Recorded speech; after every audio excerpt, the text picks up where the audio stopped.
Alright, today's January 5th, 2005. We're at Rome Free Academy. My name is Jordan McNamara, and with the assistance of Jay Olney, we'll be interviewing Major Daniel P. Dichiera.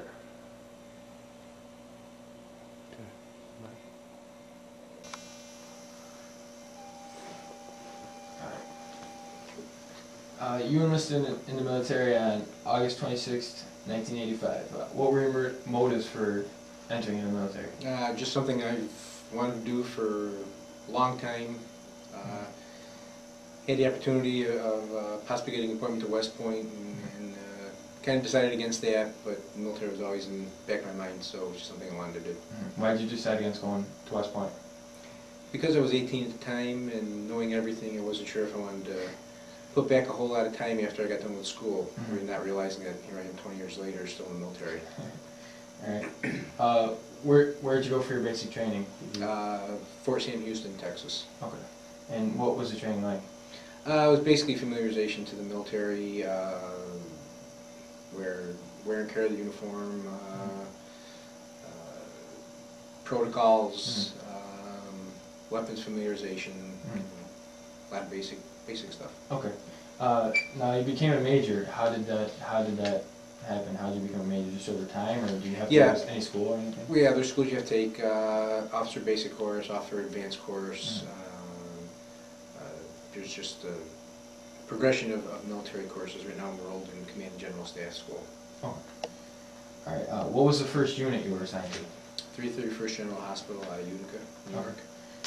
What type of jobs were entailed with that? Initially I was a junior officer, first lieutenant physical therapist, and over time became the officer in charge of the physical therapy section.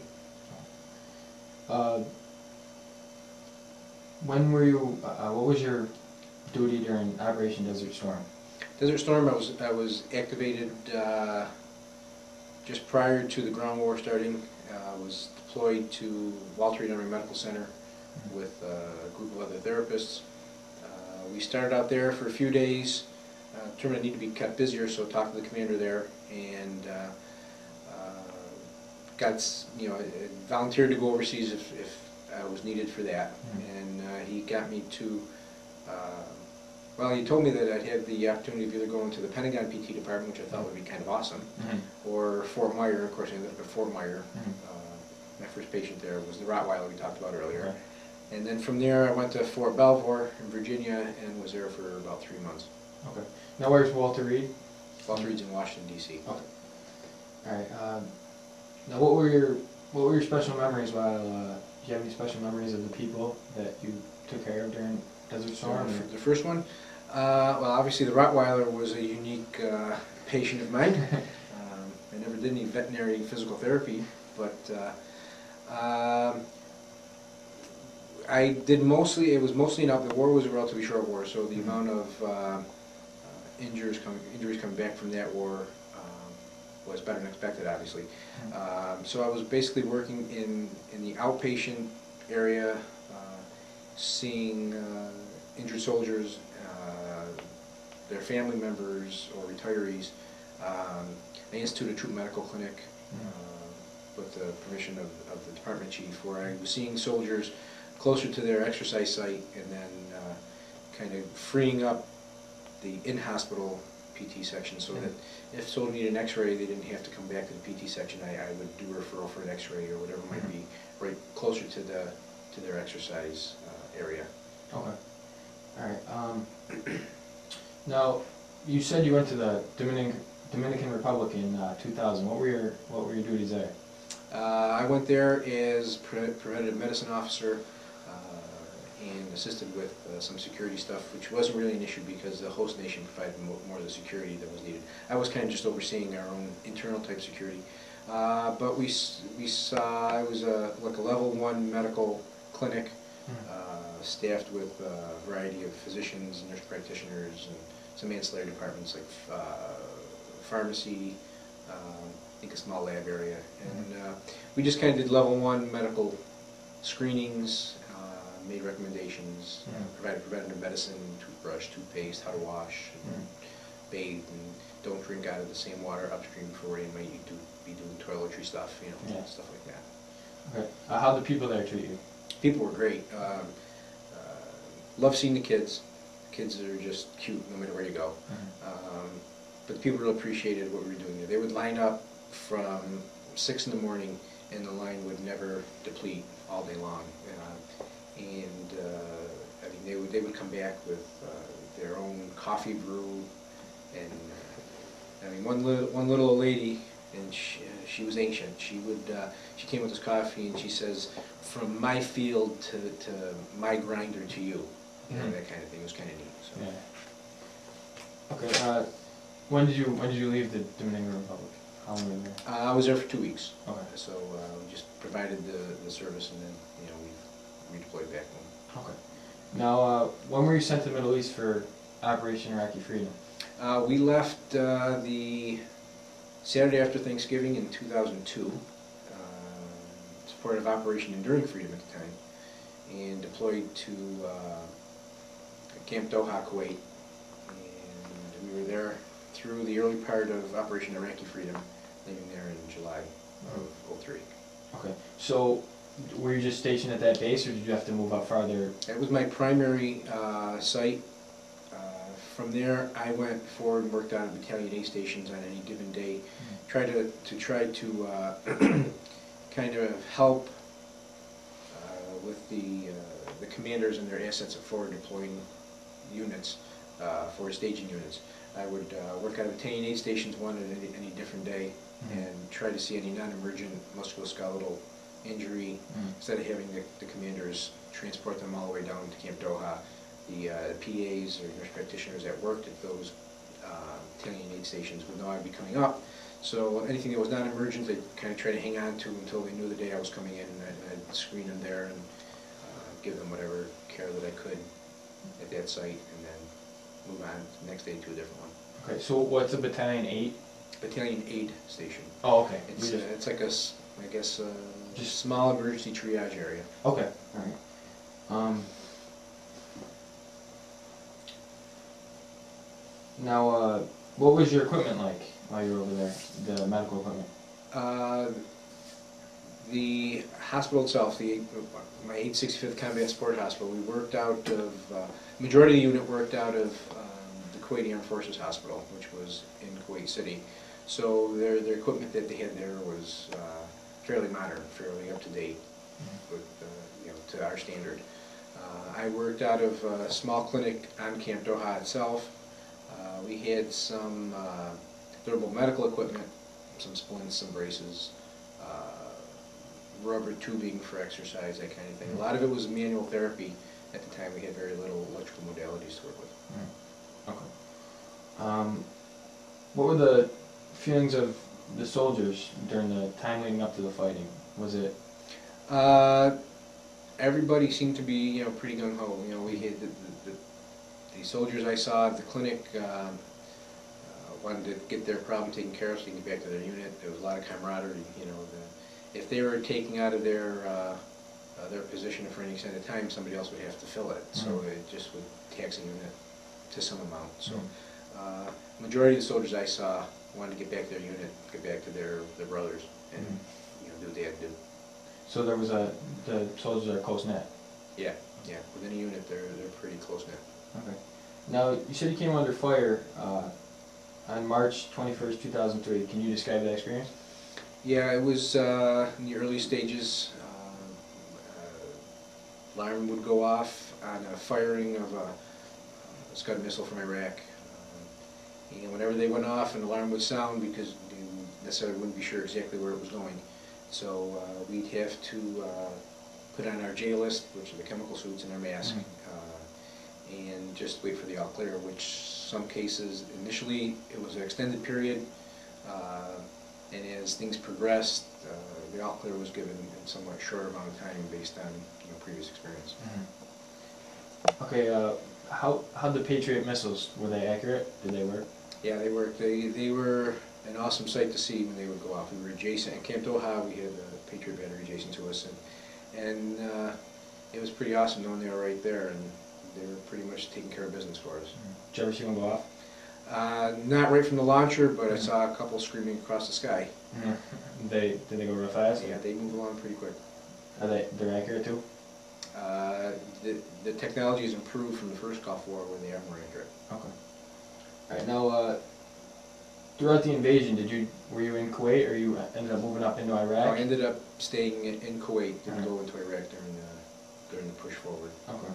Alright, now, do you have any, did you meet any special people while you were there? Any special, stories, or? Other than, the wounded who came through, first wounded soldier was more concerned about being able to run with his son. Need to have one of his legs saved so he could do that. That was kind of a pretty impressive show. He was more concerned about his family and his fellow soldiers than he was about his own limb. It's pretty impressive seeing what the soldiers go through and where their thoughts are, less upon themselves, more upon family and friends. No, it's a common thing that takes place over there? From what I saw. Okay.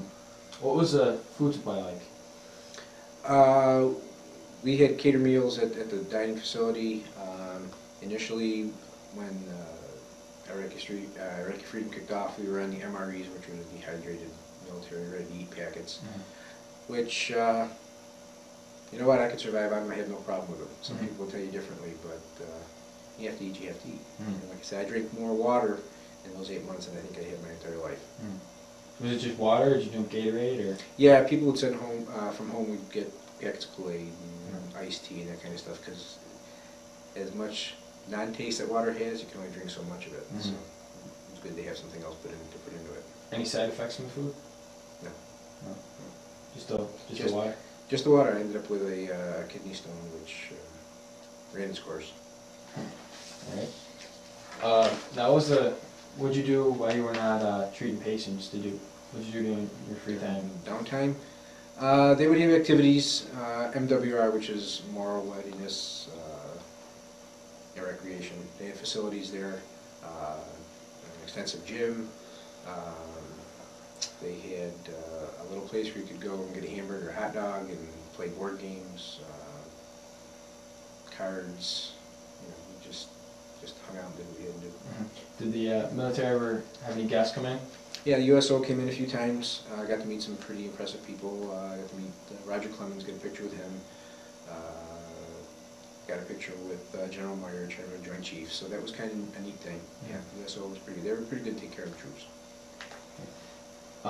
Now, during Operation Iraqi Freedom, Saddam Hussein set aflame the oil fields in Iraq. Did you ever see this happen? I saw a glimpse of one oil field, or one oil burning that went on north of Kuwait City. Nothing major, like what was depicted during the first Gulf War. Did you smell it? No smell, no side effects or anything? Where were you when Saddam Hussein was captured? I was back home. You were back home? I was back home. Yeah. What were your feelings? It was about time. Soldiers did their job. From what I know to understand, a soldier from my hometown was, I don't know if he was directly involved, but his unit was involved in that capture, so that was kind of a neat thing. Now, that's a pretty major event in the war. Would you think that was something that soldiers look forward to? Was that kind of idea? I think that, and hopefully the eventual capture of Osama bin Laden is the ultimate in this whole ordeal. Okay. Now, Operation Iraqi Freedom moved pretty fast to Baghdad. It was reached relatively quickly. Do you feel this is a cause of some of the problems that have risen in Iraq now? I don't think so. I think the insurgents would have just hunkered down somewhere else, come up at another time. So I don't think the move we made really influenced anything as far as the insurgent activity going on now. Okay. Now, George W. Bush said that justified the war in Iraq that Saddam Hussein possessed weapons of mass destruction. Did you ever fear during your time in Kuwait and Iraq that weapons of mass destruction would be used? Well, that was the reason for wearing our J list for 2 weeks in the initial onset of the war. We didn't know what might or might not happen, so all soldiers prepared and ready for whatever might come our way. Do you feel that they're actually there? My personal opinion is at one time I think they were, whether they're now buried somewhere or moved out. I believe that we had to go do what we had to do. Yeah. Good. Were you ever wounded besides your kidney stone? Just my kidney stone. Did you receive any special honors or medals? I received the Army Achievement Medal at the close of our time there. Is that just for fighting? No, that was for my performance and my job.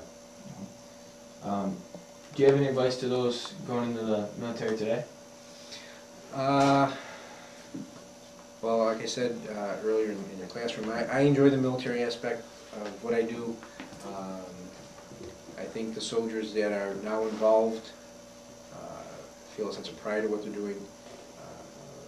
I have my son's best friend who joined about 2 years ago and went on to Afghanistan, was going in and out of caves, and to my surprise came back and re-enlisted. So that just tells me that these kids going over there are coming back with a sense of pride and a sense of job well done, and you know, it takes a special person to go into harm's way, and luckily we have those kind of people here. Now, do you ever stay in contact with the people that you were? Yeah, I made some good friends. Our unit, based here in Utica, has a section out of Niagara Falls, and made some good friends, people that I were really, at very most, just acquainted with, and I've spent time with them since we've been home. You have any other special stories you'd like to share with us? When I came back from overseas, from Kuwait, our unit was tasked with a Medrit exercise down in Belize, and I went down for a pre-site visit and met with NCOIC from Southcom, and come to find out his son was one of the soldiers that we successfully treated, and he's back on his feet and walking again, and was very appreciative of what we did. That was kind of a neat feeling. You said in the classroom that you treated those who were in the convoy that was ambushed in Iraq. What was that experience like? How did they? There wasn't a whole lot of treatment. They were the American POWs who were repatriated. They were kind of segregated, and we just kind of helped keep their location kind of low-keyed, so we didn't have to deal with a whole lot of press, and they were just repatriated from us back into Germany. How were their morales when they came back? They were good. They were happy to be home. We're on their way back home. Were they? Did they have any side effects from being captured? None that I'm aware of. You know, we didn't do any psych assessment there. All that stuff and their debriefings and stuff were handled by people other than ourselves. Okay. Anything else? I think we pretty much covered it all. You know, I'm nearing 20 years, so I'm getting to the end of my career. I'm not sure if it'll happen soon or if I'm going to hang out a little longer, but I appreciate my time in, and I'm proud of what I did. And if I were called to go again, like I think probably 95% of those that are serving, we'd go. All right. Sounds good.